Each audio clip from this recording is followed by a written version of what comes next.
Salut les démons, c'est Saikyo. On vient d'avoir de nouveaux spoilers et honnêtement là ça date d'il y a peut-être 2 heures. J'enregistre juste après la vidéo exprès concernant les épisodes 98, 99, 100 et 101 de Dragon Ball Super. Alors au niveau des sources, cette fois-ci ces spoilers là Dragon Ball Super nous proviennent d'un programme TV japonais qui nous a été scanné et traduit sur internet par Goveta15 que je vous invite à suivre même si son Twitter est tout en anglais, mais bon il y a quand même de bonnes infos dessus.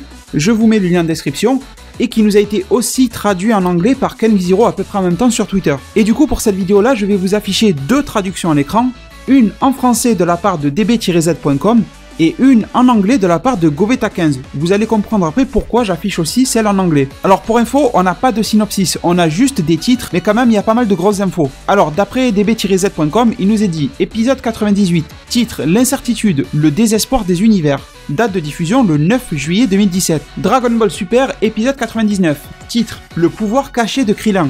Diffusion le 16 juillet 2017, Dragon Ball Super épisode 100, le réveil d'un combattant déchaîné, c'est bien sûr le titre, qui sera diffusé le 23 juillet 2017, et l'épisode 101 aura pour titre le combattant de la justice approche et sera diffusé le 30 juillet 2017. Alors, par rapport à l'épisode 98, qui s'appelle l'incertitude, le désespoir des univers, sans avoir de synopsis sous la main, c'est vraiment très difficile de pouvoir vous en dire plus. Je pense que ça devrait être un épisode en tout cas d'introduction du tournoi du pouvoir, dans lequel il va y avoir quand même quelques combats qui vont se lancer, peut-être justement qu'ils vont avoir du mal à se lancer, et que tout le monde va se regarder en attendant que le premier frappe, vous voyez, ça risque d'être un petit peu ça. Et je pense que cet épisode 98 va être très bon, mais qu'il risque de pas y avoir d'éléments majeurs. Et justement, en parlant d'éléments majeurs, on va aller vers l'épisode 99, qui nous parle du pouvoir caché de Krillin. Et justement, ça fait référence de mémoire à l'épisode 84 ou 85, en tout cas, quand Krillin nous avait sorti le fameux Taioken x100, etc., et on pensait que c'était justement son nouveau pouvoir à Krillin, et ça en est un. Mais c'était plus une amélioration de pouvoir connu plutôt qu'un nouveau pouvoir. Et ça, je vous en avais parlé sur la chaîne, je vous avais dit, ok, c'est sûrement ça son nouveau pouvoir, faut pas chercher trop loin, mais c'est pas non plus quelque chose de super nouveau.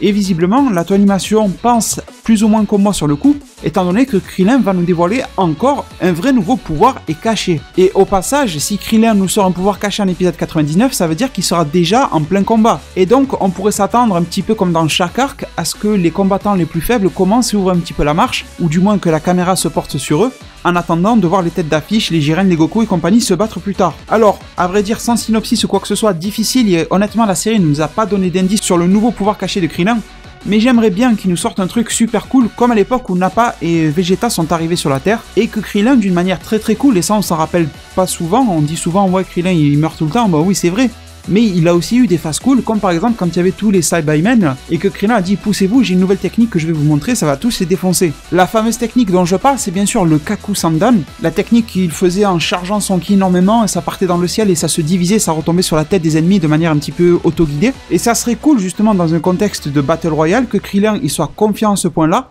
confiant au point de s'en prendre à plusieurs ennemis d'un coup qui pourraient les charger ou quelque chose comme ça, et dire à toute la Team Z, poussez-vous, je vais m'en occuper. Par exemple, ne gaspillez pas votre énergie pour ça, je vais le faire moi. Et en plus, ça serait stratégique de dire à Goku ou Freezer, n'importe qui, de conserver son ki contre de gros morceaux et de laisser voilà les plus petits aux plus petits justement. Mais vous avez bien compris, par-dessus le fait que Krillin a une nouvelle attaque, moi ce que j'attends de voir c'est un Krillin confiant et un Krillin qui serait cool.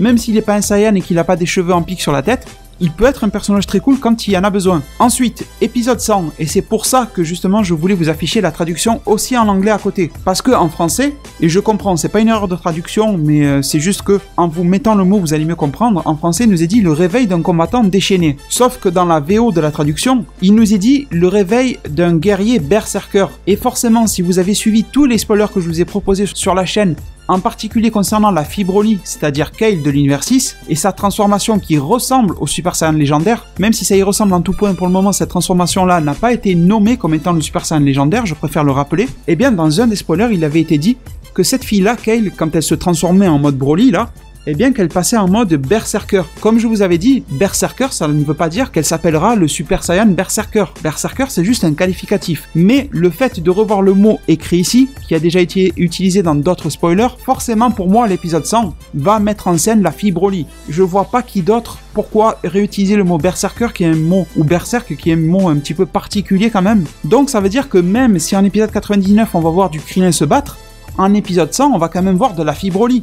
Donc le niveau va clairement monter de plus en plus dans ce tournoi-là. Et forcément, là, on est trop loin de cet épisode-là. Et on n'a aucun indice sur le début du tournoi du pouvoir pour que je puisse vous faire une prédiction ou même une petite théorie à chaud, vous dire contre qui elle va se battre, etc. Mais il y a une chose, c'est la manière dont c'est écrit, le réveil d'un guerrier berserker. Ça me fait penser que sa transformation ne sera pas encore maîtrisée en début du tournoi. Peut-être que d'ici la fin du tournoi ou la fin de l'arc survie de l'univers, ça changera. Mais je crains qu'en début de tournoi, Kale ne sache toujours pas se contrôler et qu'ils vont la libérer comme ça pour se battre. Et là, cette fois-ci, je pense pas que l'énervement va provenir de Caulifla ou de Kiabe. Je pense que l'énervement risque de venir de quelqu'un d'autre justement dans le ring du tournoi et qu'elle va se laisser aller à ses émotions et tout ça. Donc, une chose qui serait cool pour donner une piste de maîtrise à Kale, c'est qu'elle parte d'un point A dans lequel elle se transformait un peu à la Broly parce qu'elle était énervée comme Kiabe contre cette espèce de relation naissante entre Caulifla et Kiabe, une relation presque inexistante, on est d'accord, mais bon, Kale était quand même jalouse. Mais ça serait cool justement de voir que ce sentiment Brolyesque, la berserker, il puisse être réadapté à d'autres trucs. C'est-à-dire qu'on peut le remixer à d'autres situations. Parce que pour Broly, rappelez-vous que c'était juste un psychopathe de Goku au final. Un anti-Goku total. Et qu'on n'a jamais vu ou su que Broly pouvait s'énerver à ce point pour d'autres cas. On a vu Broly passer dans des modes bizarres fous, tout ça, tuer des planètes. Mais à ce point-là, sans qu'il y ait Goku devant ses yeux, ça n'a jamais été vraiment le cas. En tout cas dans la mythologie de Broly. Et bien justement, une phase d'évolution qui serait bien par rapport à ce constat de base, ça serait bien que Kale, elle arrive à transposer cette énergie-là et cette émotion d'énervement à d'autres situations. Par exemple, je sais pas moi, les Pride Troopers qui vont l'énerver, ou voilà, vous voyez, peu importe, un truc comme ça, et arriver un peu en fait comme un Super Saiyan de niveau 1, qui va réutiliser la colère d'un moment à un autre moment, vous voyez, c'est un peu ça, pour pouvoir se transformer en Super Saiyan 1 à volonté. Et bien ça c'est très bien, et ça collerait bien la situation que Kale puisse faire la même chose. Sauf que pour le moment, elle serait dans une version 1.5 là de son Berserker, c'est-à-dire que niveau 1, elle se contrôle pas du tout, et c'est uniquement dans le cas de Kale et Caulifla. 1.5, ça c'est juste une théorie, bien sûr. 1.5, elle est toujours perdue, énervée, Berserker, elle perd la tête, mais elle arrive à contrôler le point de départ, si vous voulez, la flamme qui génère cette émotion-là, et étape 2.0 et finale, ça serait qu'elle arrive à tout contrôler, qu'elle arrive à se contrôler elle-même quand elle est dans forme Berserker, et qu'elle arrive à contrôler pourquoi elle se transforme ou elle ne se transforme pas. Ça serait cool en tout cas, et ça correspondrait aussi avec mon autre théorie, comme quoi la forme finale de cette fille-là, Kale, serait une forme beaucoup plus mince, beaucoup plus athlétique et un petit peu plus féminine aussi. Et ensuite, pour finir cette vidéo de spoiler, Dragon Ball Super épisode 101 avec le guerrier de la justice qui approche. Alors pour moi, le guerrier de la justice qui approche, ça peut être deux choses. Ça peut être soit Jiren, tout le monde l'attend, ou alors ça peut être Toppo. Rappelez-vous que pour le moment, le guerrier de la justice, le leader, le chef des Pride Troopers que l'on connaît, c'est bien Toppo, c'est pas Jiren. Et celui qui a des attaques qui ont des noms de justice dans tous les sens, le Justice Flash, je crois, ou des trucs comme ça, c'est bien Toppo. Pour le moment, Jiren, on l'a pas du tout entendu parler. On ne sait pas du tout s'il est si fan que ça de justice, pourquoi pas. Mais en même temps, qu'est-ce que ça serait cool si c'était déjà Jiren qui approchait, justement comme il nous est proposé dans ces spoilers-là. Mais après, il nous est pas dit contre qui il approche. Est-ce qu'il approche des membres de l'univers 7 et direct ça va se taper? Mais c'est un peu bizarre. De toute façon, toute cette histoire de tournoi du pouvoir qui va durer que 48 minutes, c'est bizarre. Ça va trop vite pour être vrai. Vous voyez, il y a un truc vraiment qui cloche autour de ça. Pour moi, les deux trucs majeurs qui clochent dans ce tournoi-là et qui me font comprendre que quelque chose d'autre se cache pour rendre cet arc survie de l'univers encore plus intéressant, eh bien c'est ces fameuses 48 minutes qui, et ça pour moi c'est du blabla, ça cache quelque chose, et le monde du vide qui pour moi cache aussi quelque chose d'énorme. Et du coup quand je vous disais qu'on ne sait pas contre qui il approche, ça peut être très bien Jiren qui approche contre la fille Broly qui s'est déchaînée en épisode 100 pour la calmer, il peut approcher contre Hit, enfin il peut approcher contre des tas de personnes, vous voyez. Et une petite remarque avant de vous laisser sur cette vidéo spoiler, c'est que personnellement, et je ne sais pas vous, j'aimerais beaucoup que l'Ato Animation et surtout Toriyama s'entendent pour prendre les choses à l'envers et à revers. C'est-à-dire qu'on est tous là, et moi y compris sur internet, à dire ça serait cool qu'il y ait du Hit contre Jiren. Ça serait bien qu'il y ait du Vegeta contre Toppo, ou alors, je ne sais pas moi, qu'il y ait de la fille Broly contre du Freezer. C'est des théories qu'on entend souvent. Et moi j'ai bien exploité la théorie justement de Hit contre Jiren. Et j'y crois toujours pour le moment. Mais ça serait bien, et ça serait super surprenant, et ça serait cool à voir, que tous les combats du tournoi du pouvoir soient complètement inattendus par rapport à ce qu'on pensait.